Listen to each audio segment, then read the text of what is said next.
Hi കൂട്ടുകാരെ, നമസ്കാരം. എന്തൊക്കെയാണ് വിശേഷം? എല്ലാവരും സുഖമായിരിക്കണമെന്ന് വിചാരിക്കണം. ഞാനും ഇവിടെ സുഖമായിരിക്കണു. അപ്പോൾ ഓരോ ദിവസം ഹോസ്പിറ്റലിലേക്കുള്ള ഓട്ടവും പാച്ചിലും അതിൻ്റെ ഇടയിൽ കൂടെ നമുക്ക് മനസ്സിനുള്ള ടെൻഷനുകളും അങ്ങനെയൊക്കെ ആയിട്ട് ഇങ്ങനെ നീങ്ങിക്കൊണ്ടിരിക്കുകയാണ് കേട്ടോ. അപ്പോൾ ഞാൻ പറയും ഇവിടെ ഹോട്ടൽ പോലെയാണ് എന്നുള്ളത്. എന്താ വെച്ചാൽ ഓരോരുത്തർക്കും ഓരോരുത്തരുടെ ഇഷ്ടം അനുസരിച്ചിട്ട് ഞാൻ ഉണ്ടാക്കി കൊടുക്കുന്നുണ്ട്. കൂട്ടത്തിൽ എൻ്റെ അമ്മയ്ക്കും അമ്മയുടേതായ ഇഷ്ടങ്ങൾക്ക്. അപ്പോൾ ഞാൻ പറഞ്ഞു ഇപ്പോൾ കുറച്ച് ദിവസമായിട്ട് ഉച്ചയ്ക്ക് ചോറൊന്നല്ല ഇഡ്ഡലി തന്നെയാണ് കഴിക്കുന്നത്. അപ്പോൾ ഇഡ്ഡലിയും വേണ്ട തോന്നുന്നുണ്ട്. അപ്പോൾ ഈ ഇൻസുലിനൊക്കെ എടുക്കുമ്പോൾ എന്ത് ചെയ്യും? ഇൻസുലിൻ എടുക്കണ വരെ ഒന്നും മിണ്ടില്ല. എടുത്ത് കഴിഞ്ഞതിന് ശേഷമാണ് പറയുക എനിക്ക് ചോറ് വേണ്ട അല്ലെങ്കിൽ ഭക്ഷണം വേണ്ട എന്നുള്ളത് കേട്ടോ. അപ്പോൾ കാലത്തൊന്ന് ഉപ്പുമാവ് ഉണ്ടാക്കണം. റോബസ്റ്റ് പഴമുണ്ട്. അപ്പോൾ എന്താ വേണ്ട? ഇഡ്ഡലി മതിയോ ദോശ മതിയോ? ഉപ്പുമാവ് ഉണ്ടാക്കുന്നുണ്ട്, എന്താ വേണ്ടത് വെച്ചാൽ ഉപ്പുമാവ് മതി, ഞാൻ പഴം കൂട്ടി കഴിക്കാം എന്നൊക്കെ പറഞ്ഞു. അപ്പോൾ ഞാൻ സാധാരണ പോലെ ഉണ്ടാക്കുന്ന പോലെ നിലക്കടല അണ്ടിപ്പരിപ്പോ ഒന്നും ഇട്ടിട്ടില്ല. എന്തൊക്കെയോ അങ്ങനെ ഇപ്പോൾ ചെയ്യണമെന്നുള്ള പോലെ ഇങ്ങനെ ചെയ്യണം കേട്ടോ. മൈൻഡൊന്നും ക്ലിയർ അല്ല, മനസ്സ് എത്തണോടത്തേക്ക് ശരീരം എത്തണില്ല എന്ന് പറയില്ലേ, അങ്ങനെ കേട്ടോ. എന്തൊക്കെയോ ചെയ്തു ഇങ്ങനെ പോവുകയാണ്. അപ്പം എനിക്ക് എന്തെന്നാ പറയുക, മൈൻഡ് കൊണ്ട് ഞാൻ ശരിയല്ല, ശരീരം കൊണ്ടും ശരിയല്ല, എനിക്കും തീരെ വയ്യ. പിന്നെ ഇപ്പോൾ ഈ രാത്രിയുള്ള ഉറക്കക്കൊഴുപ്പും കാര്യങ്ങളും അങ്ങനെയൊക്കെ ആയിട്ട് അപ്പോൾ യൂറിനറി ഇൻഫെക്ഷൻ അമ്മയ്ക്ക് വീണ്ടും ഉണ്ടായി. നോക്കുമ്പോൾ ന്യൂമറസ് തന്നെയാണ്. ആൻറ്റിബയോട്ടിക് ഇങ്ങനെ ചെയ്തു. 1 വർഷമായിട്ട് ഇഞ്ചക്ഷനും കൊണ്ടിട്ട് നടക്കലുണ്ടായിരുന്നത്. അപ്പോൾ ബ്ലാഡർ വാഷ് ചെയ്യാമെന്ന് പറഞ്ഞു. ബ്ലാഡർ വാഷ് ചെയ്തു കേട്ടോ. ബ്ലാഡർ വാഷ് ചെയ്ത് കഴിഞ്ഞപ്പോൾ ഇപ്പോൾ സോഡിയം കുറഞ്ഞു. അപ്പോൾ ഇന്നലെ വീണ്ടും കൊണ്ടുപോയി. അപ്പോൾ ഡ്രിപ്പൊക്കെ ഇട്ടു. അതുപോലെ സോഡിയത്തിൻ്റെ ഒരു ഗുളിക കൊടുക്കാനൊക്കെ പറഞ്ഞു. തല ചുറ്റുന്നുണ്ട് എന്ന് പറയും. പിന്നെ ഒന്നുകൂടിയും അഡ്ജസ്റ്റ് ചെയ്യണവരാച്ചാൽ നമുക്ക് എന്തെങ്കിലുമൊക്കെ ആവാം. അപ്പം ഉപ്പുമാവ് കൊടുത്തു തന്നിട്ട് വേണ്ടാന്ന് പറഞ്ഞു. അപ്പം ഞാൻ ഇൻസുലിൻ കൊടുത്തില്ല, ഷുഗർ കുറവാണ്, പിന്നെ ഞാൻ എന്ത് ചെയ്യും? അപ്പോൾ ഇങ്ങനെയൊക്കെയാണ് ഓരോ കാര്യങ്ങൾ. അപ്പം നമുക്ക് എന്നോട് എല്ലാവരും വിളിക്കുന്നവരാണെങ്കിലും പറയുന്നവരാണെങ്കിലും ഒക്കെ എന്നോട് പറയും എന്തിനാ ടെൻഷൻ അടിക്കണത് എന്ന് പറയും. അപ്പോൾ ഈ ഇൻസുലിൻ കൊടുത്തു കഴിഞ്ഞിട്ട് ഭക്ഷണം കഴിച്ചില്ല വെച്ചാൽ പിന്നെ നമുക്ക് ടെൻഷൻ തന്നെയല്ലേ.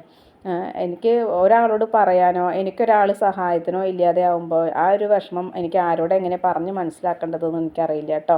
പിന്നെ ആകെ ഒരു ആശ്രയം എനിക്ക് ഹോസ്പിറ്റലിലേക്ക് എത്തിക്കുക എന്നുള്ളതാണ്. ഹോസ്പിറ്റലിലേക്ക് ചെന്ന് കഴിഞ്ഞാൽ നമ്മുടെ സ്വന്തം സ്ഥാപനം എന്ന് പറഞ്ഞ പോലെ അങ്ങനെ ആയതുകൊണ്ടും ഡോക്ടറാണെങ്കിലും അതുപോലെ തന്നെ സ്റ്റാഫുകളാണെന്നുണ്ടെങ്കിലും നമുക്ക് ഓരോരുത്തരെയും സപ്പോർട്ടും സ്നേഹവും ഒക്കെ ഉള്ളത് കൊണ്ട് ആ ഒരു മനസ്സമാധാനം. അപ്പോൾ ഇന്നലെ എന്നെ കൊണ്ട് ചെന്നപ്പോൾ അവരെന്നെ പറഞ്ഞു കേട്ടോ, ചേച്ചി ആദ്യം ഒരു ഡോക്ടറെ കാണുക, ചേച്ചീനെ ആദ്യം ട്രീറ്റ്മെൻറ്റ് ചേച്ചി ഉണ്ടെങ്കിലല്ലേ അമ്മേനെ നോക്കാൻ പറ്റുള്ളൂ എന്നൊക്കെ പറഞ്ഞു. ശരിയാണ്, എനിക്ക് നേരത്തെ ഞാൻ ഭക്ഷണം കഴിക്കണില്ല, ഒരു കാര്യം എൻ്റേതായിട്ട് എനിക്ക് നോക്കാൻ സമയം കിട്ടണില്ല. എന്നിട്ടും അപ്പോൾ ബുദ്ധിയും ബോധമുള്ള ഓരോരുത്തരെ നമുക്ക് പറഞ്ഞിട്ട് കാര്യമുള്ളൂ, അമ്മോട് പറഞ്ഞിട്ടും കാര്യമില്ല. അല്ലെങ്കിൽ എൻ്റെ മോളിങ്ങനെ കഷ്ടപ്പെടുന്നുണ്ട് അല്ലെങ്കിൽ ഇങ്ങനെ ചെയ്യുന്നുണ്ട് എന്നുള്ളത് അമ്മയ്ക്കാണ് ബോധ്യം വേണ്ടത്, അമ്മയ്ക്കും ഇല്ല. പിന്നെ ഇപ്പോൾ എന്താ ചെയ്യുക? അപ്പോൾ വഴുതനങ്ങ ഉപ്പേരി ഉണ്ടാക്കാമെന്ന് വെച്ചിട്ടാണ്. ഞാൻ സാധാരണ എന്ത് ചെയ്യുവെച്ചാൽ സബോളയും പച്ചമുളകും കറിവേപ്പിലൊക്കെ ഇട്ട് പൊട്ടിച്ച് കടുകിട്ട് പൊട്ടിച്ചതിന് ശേഷം അതൊക്കെ എണ്ണയിലേക്ക് ഇട്ട് കൊടുത്തിട്ട് വഴുതനങ്ങ ഇട്ടിട്ട് അടച്ച് വെച്ച് ഉപ്പിട്ട് മഞ്ഞൾപ്പൊടിയും ഇട്ട് വേവിക്കുകയാണ് ചെയ്യാറ് കേട്ടോ. അപ്പോൾ അതെല്ലാവർക്കും ഇഷ്ടമാണ്. അപ്പോൾ ഇന്ന് നീന പറഞ്ഞു അതിൽ കുറച്ച് മസാല ഇടായിരുന്നു, ഇങ്ങനെയെല്ലാം ഉണ്ടാക്കിയാൽ കുറച്ച് മസാല ഇടായിരുന്നു പറഞ്ഞു.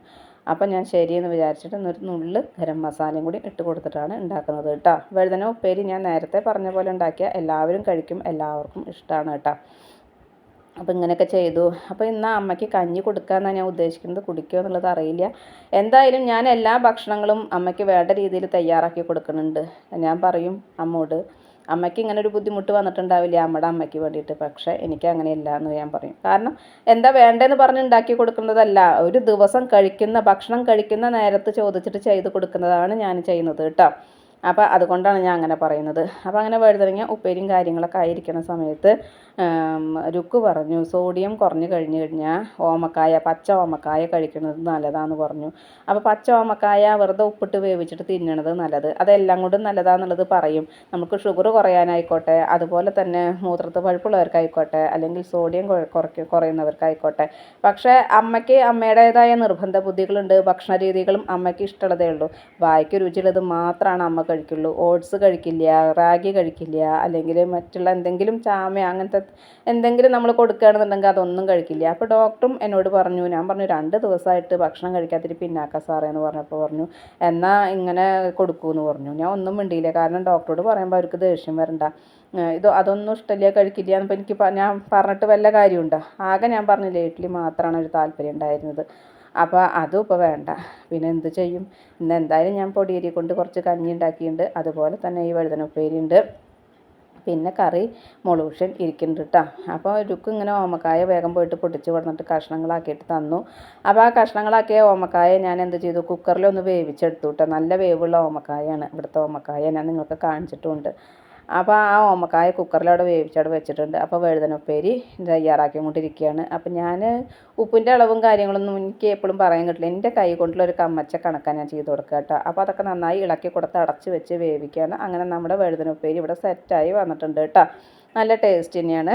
അപ്പോൾ അതുപോലെ തന്നെ ഒരു ചക്ക കിട്ടിയപ്പോൾ അതെല്ലാം തുണ്ടാക്കിയിട്ട് അടുത്ത വീടുകളിലേക്കൊക്കെ കൊടുത്തു. അതുപോലെ തന്നെ ഓമക്കായ ഞാൻ പറഞ്ഞു ഉപ്പിട്ട് വേവിച്ചിട്ടുണ്ടായിരുന്നു എന്ന്. അപ്പോൾ ആ ഉപ്പിട്ട് വേവിച്ചത് അമ്മ കഴിക്കില്ല. അപ്പോൾ ഞാൻ നുള്ളു മഞ്ഞൾപ്പൊടി ഉപ്പിട്ട് വേവിച്ചതിന് ശേഷം കടുകും മുളകും കറിവേപ്പിലയും വറുത്തിട്ടിട്ട് അതിലേക്ക് ആ വേവിച്ച ഓമക്കായ ഇട്ട് കൊടുത്തിട്ടുണ്ട്. അത് കഴിക്കുമോ എന്നുള്ളത് എനിക്കറിയില്ല. എന്തായാലും ഞാൻ തയ്യാറാക്കി കൊടുത്തിട്ടുണ്ട്. അപ്പോൾ ഇതിന് മുന്നേ ചക്ക കിട്ടിയിട്ടുണ്ടായിരുന്നു.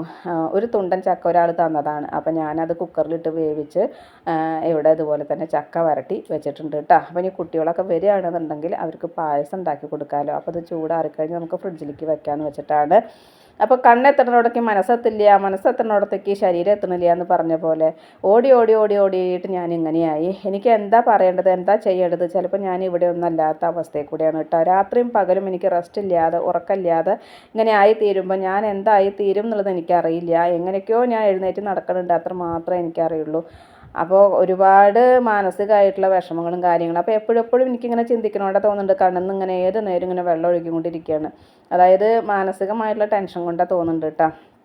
അപ്പോൾ ഇന്നത്തെ എൻ്റെ വിശേഷങ്ങൾ ഇത്രയൊക്കെ തന്നെയുള്ളൂ.